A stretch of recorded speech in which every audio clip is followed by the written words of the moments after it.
భూగర్భ జలాల్లో ఫ్లోరైడ్ శాతం పెరిగిపోతోంది. బోర్లతో నీటిని ఇష్టారీతిన తోడేస్తుండటంతో భూగర్భ జలాలు అడుగంటిపోతున్నాయి.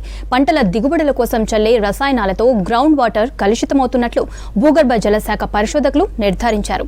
ఫ్లోరైడ్ ని అరికట్టకపోతే అనేక అనారోగ్య సమస్యలు తలెత్తే అవకాశం ఉందని హెచ్చరిస్తున్నారు.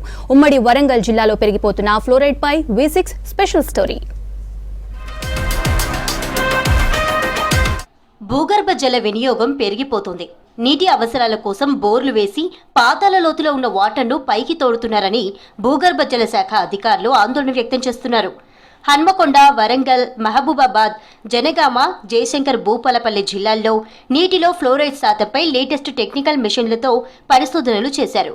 ఇందులో హన్మకొండ, వరంగల్, జనగామ, ములుగు జిల్లాల్లోని 230 గ్రామాల్లో మోతాదుకు మించి ఫ్లోరైడ్, నైట్రేట్ క్లోరైడ్ పెరిగిపోతుందని వెల్లడైంది.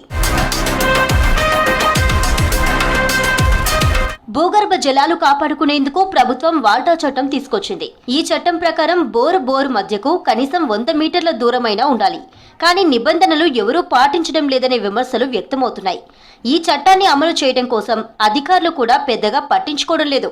విచ్చలవిడిగా బోర్లు వేస్తుండటంతో పాటు పంటల దిగుబడుల కోసం మోతాదుకు మించి రసాయనాలు చల్లటం వల్ల అవి భూమి పొరల్లోకి ఇంకి ఫ్లోరైడ్ శాతం పెరిగిపోతున్నాయని భూగర్భ జల శాఖ రీసెర్చర్స్ చెప్తున్నారు. ఎప్పుడైతే మానవులు ఈ ఫ్లోరైడ్ కంటామినేషన్ వాటర్ తాగినప్పుడు వాళ్ళకు ఫ్లోరోసిస్ వ్యాధికి గురవడం జరుగుతుంది.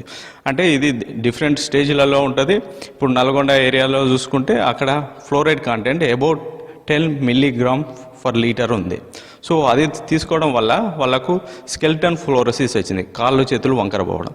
మన ఉమ్మడి వరంగల్ జిల్లాలలో fluoride content 1 to 3 milligram per litre ఉంటుంది. తాగే నీటితో ప్రజలు అనారోగ్యానికి గురవుతున్నట్లు భూగర్భ జల శాఖ పరిశోధకులు గుర్తించారు. వాటర్పై పరిశోధనలు చేపట్టారు. జనగామ, ములుగు జిల్లాలో వాటర్ బాటిల్లో నీటిని తీసుకొచ్చి ల్యాబ్లో టెస్టులు నిర్వహించారు. లీటర్ నీటిలో 1.5 మిల్లీగ్రాముల మోతాదుకు మించి ఫ్లోరైడ్ ఉందని రీసెర్చర్స్ ఆందోళన వ్యక్తం చేశారు. ఈ నీటిని తాగడం వల్ల పళ్ళు పుచ్చిపోతాయని, మోకాల నొప్పుల సమస్యలు తలెత్తుతాయని చెబుతున్నారు. ఫ్లోరైడ్ ఎఫెక్ట్ అనేది బాడీకి ఎక్కువ హ్యూమన్ ఎఫెక్టివ్ అనేది జరుగుతుంది. కాబట్టి ఫ్లోరైడ్ అండ్ సల్ఫేట్స్, నైట్రేట్స్ మనకు ఇంపార్టెంట్. సో వాటి గురించి మేము వరంగల్ జిల్లాలో ఇంతకుముందు పరిశోధనలు జరిపించినాము. అందులో ఎక్కువ ఎక్కడ జరిగింది అంటే వచ్చిన రీడింగ్స్ మనకు నర్సంపేట ఒకటి, చెన్నారావుపేట ఒకటి, ఆత్మకూరు ఒకటి, అసంపర్తి, బావుపేట, సీతంపేట, తర్వాత ధర్మసాగర్ అండ్ దేవరపుల మండలంలో ఆ కొన్ని విలేజ్లలో ఈ ఫ్లోరైడ్ ఎఫెక్ట్ 1.5 కన్నా ఎక్కువ ఉన్నది. మనకు జనరల్గా WHO అంటే వరల్డ్ హెల్త్ ఆర్గనైజేషన్ ప్రకారం 0.5 నుంచి వెళ్ళి 1.5 మధ్యలో ఉంటేనే ppm పార్ట్స్ పర్ మిలియన్ ఉంటేనే మనం తాగడానికి అవి సూటబుల్ వాటర్. నీటిలో ఫ్లోరైడ్ శాతం పెరిగిపోతుండటంతో అవి తాగడానికి పనికిరాదని భూగర్భ జల శాఖ రీసెర్చర్స్ చెబుతున్నారు. తాగితే శిశువుల్లో బ్లూ బేబీ సిండ్రోమ్కు దారితీసే ప్రమాదం పొంచి ఉందని హెచ్చరిస్తున్నారు. వరంగల్ ఫ్లోరైడ్ గురించి చెప్పాలంటే ఫ్లోరైడ్ వాటర్లో నీటిలో ఫ్లోరైడ్ శాతము 1 నుండి 1.5 మిల్లీగ్రామ్స్ పర్ లీటర్ ఉంటే ఫ్లోరైడ్ తాగడానికి పర్మిజబుల్ ఉంటుంది. అంతకంటే తక్కువ ఫ్లోరైడ్ ఉన్నా కానీ కష్టమే, అంతకన్నా ఎక్కువ ఉన్నా కానీ కష్టమే. మెయిన్గా ఈ ఫ్లోరైడ్ వల్ల వచ్చే జబ్బులు ఏంటంటే ఫ్లోరోసిస్ అనే డిజీజ్ వస్తుంది. పళ్ళు ఎనామిల్ పళ్ళ యొక్క ఎనామిల్ విరిగిపోతుంది. బొక్కలు గట్టిగా బొక్కలు ఆడుగా అవుతాయి, మజిల్స్ ఆడుగా అవుతాయి, గ్యాస్ట్రో ఇంటెస్టైనల్ ప్రాబ్లమ్స్ వస్తుంటాయి. ఇవన్నీ వేరియస్ ప్రాబ్లమ్స్ వస్తుంటాయి. ఫ్లోరైడ్ వాటర్ వినియోగం తగ్గించుకునేందుకు మిషన్ భగీరథ వాటర్ సరఫరా చేసినట్లయితే ప్రజలు అనారోగ్యాల బారిన పడకుండా కాపాడవచ్చంటున్నారు రీసెర్చర్స్.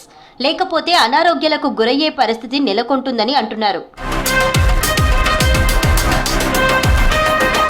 ఫ్లోరైడ్ వాటర్ను నియంత్రించేందుకు ప్రభుత్వం, అధికారులు వర్షపు నీటిని నిల్వ చేసుకునేందుకు గృహాల వద్ద వాటర్ హార్వెస్టింగ్ నిర్మాణం చేపట్టాలి. రైతులు తమ బోరుబావుల వద్ద ఇంకుడు గుంతలు తీసుకోవాలని భూగర్భ జలవనరుల శాఖ పరిశోధకులు చెబుతున్నారు.